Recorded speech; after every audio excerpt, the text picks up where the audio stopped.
নমস্কাৰ পোনপ্ৰথমে আপোনালোক সকলোকে অনু একাডেমীলৈ স্বাগতম জনাইছোঁ। আমি আলোচনা কৰি আছিলোঁ বিভিন্ন ধৰণৰ প্ৰতিযোগিতামূলক পৰীক্ষাত পূৰ্বতে অহা লগতে অহাৰ খুবেই সম্ভাৱনা থকা ইণ্ডিয়ান পলিটি অৰ্থাৎ ভাৰতীয় ৰাজনীতিৰ কিছুমান গুৰুত্বপূৰ্ণ বিষয়। এইটো হৈছে ইয়াৰ পাৰ্ট 14। আপোনালোকে যদি ইয়াৰ আগৰ ভিডিঅ'কেইটা চোৱা নাই এবাৰ চাই ল'ব, যথেষ্ট উপকৃত হ'ব। গতিকে পলম নকৰি বলক আজিৰ মূল বিষয়লৈ আগবাঢ়ো। আজিৰ ভিডিঅ'টোৰ প্ৰথমটি প্ৰশ্ন, the right to move freely through out the territory of India comes under which article of the Indian constitution, অৰ্থাৎ সমগ্ৰ ভাৰতৰ ভূখণ্ডত মুক্তভাৱে চলাচল কৰাৰ অধিকাৰ ভাৰতীয় সংবিধানৰ কোনটো অনুচ্ছেদৰ অধীনত আহে? Option A article 11, option B article 13, option C article 19, option D article 22। আৰু ইয়াৰ শুদ্ধ উত্তৰটো হ'ব অপশ্যন চি। আৰ্টিকল 9 অনুসৰি আমি কেইবাটাও অধিকাৰ পাওঁ, সেইকেইটা হৈছে বাক আৰু মত প্ৰকাশৰ স্বাধীনতা, অৰ্থাৎ right to freedom of speech and expression. তাৰপৰা লগতে পিচফুলি এছেম্বলি এণ্ড এছ'চিয়েশ্যন, আমি শান্তিপূৰ্ণভাৱে সমাৱেশ কৰা বা সংগঠন গঢ়াৰ অধিকাৰ লাভ কৰোঁ, লগতে মুক্তভাৱে বিচৰণ কৰাৰ অধিকাৰ লাভ কৰোঁ। গতিকে শুদ্ধ উত্তৰটো হ'ব অপশ্যন চি আৰ্টিকল 19। আৰ্টিকল 19ৰ জৰিয়তে সমগ্ৰ ভাৰতৰ ভূখণ্ডত মুক্তভাৱে চলাচল কৰাৰ অধিকাৰ ভাৰতীয় সংবিধানে প্ৰদান কৰিছে। আমাৰ এনেকুৱা নহয় যে আমি ভাৰতৰ ভূখণ্ডৰ অন্তৰ্গত বেলেগ এখন ঠাইলৈ যাব নোৱাৰোঁ, কিবা বাধা আছে, তেনেকুৱা নহয়। আমি মন গ'লে আমি আমাৰ নিজৰ সুবিধা অনুযায়ী আমি ভাৰতত ইখন ঠাইৰ পৰা সিখন ঠাইলৈ আমি ভ্ৰমণ কৰিব পাৰোঁ, তাত কোনো বাধা বা নিষেধাজ্ঞা নাই। আৰু এই মুক্তভাৱে চলাচল কৰাৰ অধিকাৰটো ভাৰতীয় সংবিধানৰ আৰ্টিকল 19 অৰ্থাৎ 19 নম্বৰ অনুচ্ছেদটোৱে আমাক প্ৰদান কৰিছে। পৰৱৰ্তী প্ৰশ্নলৈ আগবাঢ়িছোঁ। The foundation of the finance commission is laid down under which of the given articles, অৰ্থাৎ তলত উল্লেখ কৰা কোনটো অনুচ্ছেদৰ অধীনত বিত্ত আয়োগ আহে? Option A article 202, option B article 280, option C article 263, option D article 231। আৰু ইয়াৰ শুদ্ধ উত্তৰটো হ'ব অপশ্যন বি। ফাইনেন্স কমিশ্যন এইটো হৈছে এটা কনষ্টিটিউশ্যনেল বডি, অৰ্থাৎ সাংবিধানিক সংস্থা, আৰু কেন্দ্ৰীয় চৰকাৰ আৰু ৰাজ্য চৰকাৰৰ মাজত কিছুমান ৰাজহ সম্পদ আবণ্টনৰ উদ্দেশ্যে এই বিত্ত আয়োগ বা ফাইনেন্স কমিশ্যনটো গঠন কৰা হৈছিলে। আৰু এই ফাইনেন্স কমিশ্যনটোৰ ভাৰতীয় সংবিধানৰ আৰ্টিকল 280 অৰ্থাৎ 280 নং অনুচ্ছেদৰ অধীনত আহে। পৰৱৰ্তী প্ৰশ্নলৈ আগবাঢ়িছোঁ। Which of the Indian Constitution's given article has the right to privacy been incorporated as fundamental rights? অৰ্থাৎ ভাৰতীয় সংবিধানৰ প্ৰদত্ত অনুচ্ছেদৰ ভিতৰত কোনটো অনুচ্ছেদত গোপনীয়তাৰ অধিকাৰক মৌলিক অধিকাৰ হিচাপে অন্তৰ্ভুক্ত কৰা হৈছে? অৰ্থাৎ আমাক ইয়াত সুধিছে যে গোপনীয়তাৰ অধিকাৰটো আৰ্টিকল অনুচ্ছেদ কোনটোত আছে? Option A article 15, option B article 17, option C article 21, option D article 23। আৰু ইয়াৰ শুদ্ধ উত্তৰটো হ'ব option C.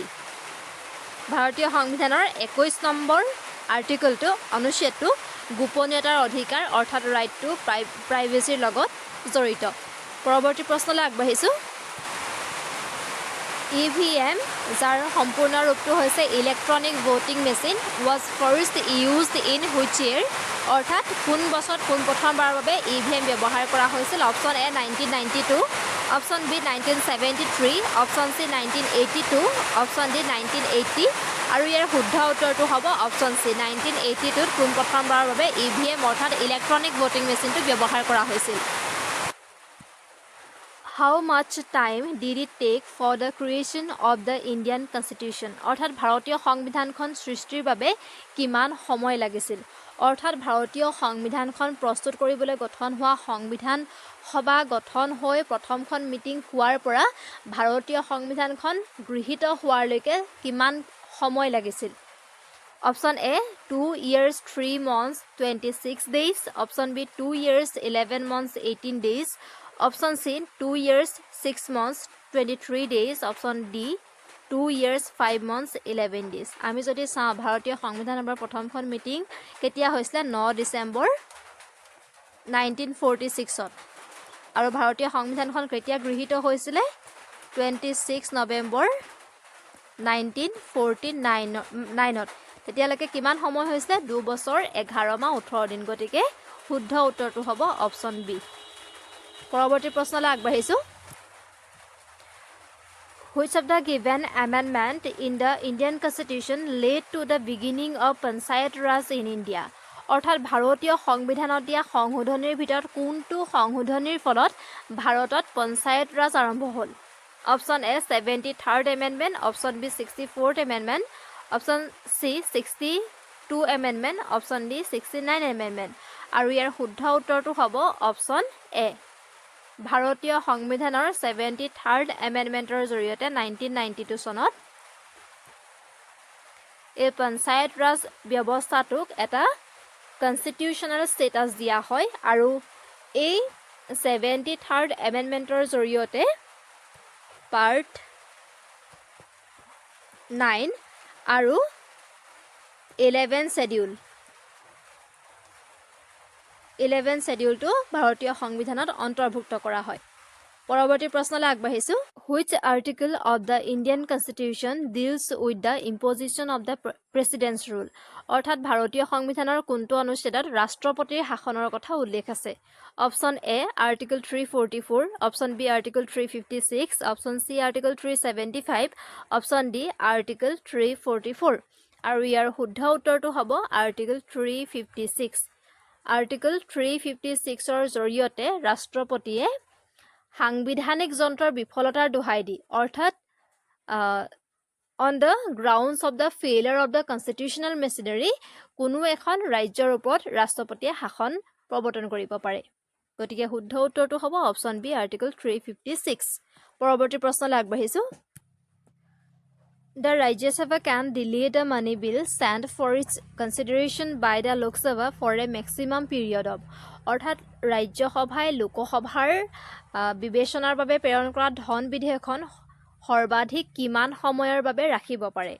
Option A 16 days, option B 14 days, option C 10 days, option D 7 days।